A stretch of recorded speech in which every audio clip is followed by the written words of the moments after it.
अडिग रहती है।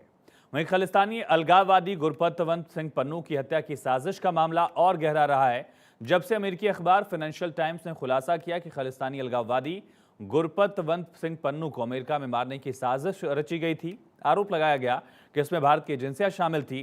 तब से सवाल उठाए जा रहे हैं कि भारत ने इस पर भी वैसी ही प्रतिक्रिया क्यों नहीं दी जैसी प्रतिक्रिया कनाडा में मारे गए खालिस्तानी आतंकवादी हरदीप सिंह निज्जर के मामले में दी गई थी।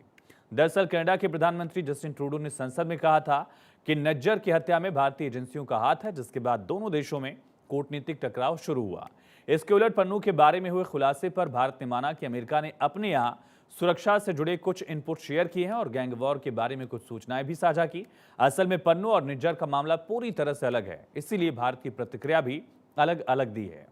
पहला फर्क यही है दरअसल कि निज्जर की हत्या हो गई थी, जबकि पन्नू के बारे में खबर है कि साजिश विफल कर दी गई।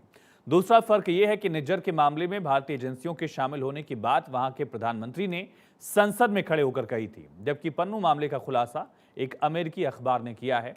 ऐसे में किसी प्रधानमंत्री के बयान पर जैसी प्रतिक्रिया दी गई वैसा रिएक्शन अखबार की रिपोर्ट पर नहीं दिया जा सकता।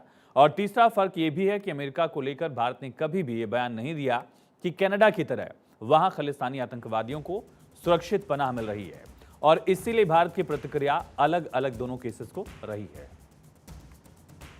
चलिए, दरअसल पन्नू का मामला जिसको लेकर फाइनेंशियल टाइम्स की तरफ से खुलासा किया गया था कि पन्नू को मारने की साजिश अमेरिका में रची जा रही थी, लेकिन इसे नाकाम कर दिया गया। और सवाल ऐसे में उठे कि आखिर निज्जर के केस को लेकर जिस तरह से भारत एक अग्रेसिव रुख अपना रहा था, उसी तरह का रिएक्शन भारत ने पन्नू के मामले को लेकर क्यों नहीं दिया। दरअसल दोनों केसेस अलग हैं।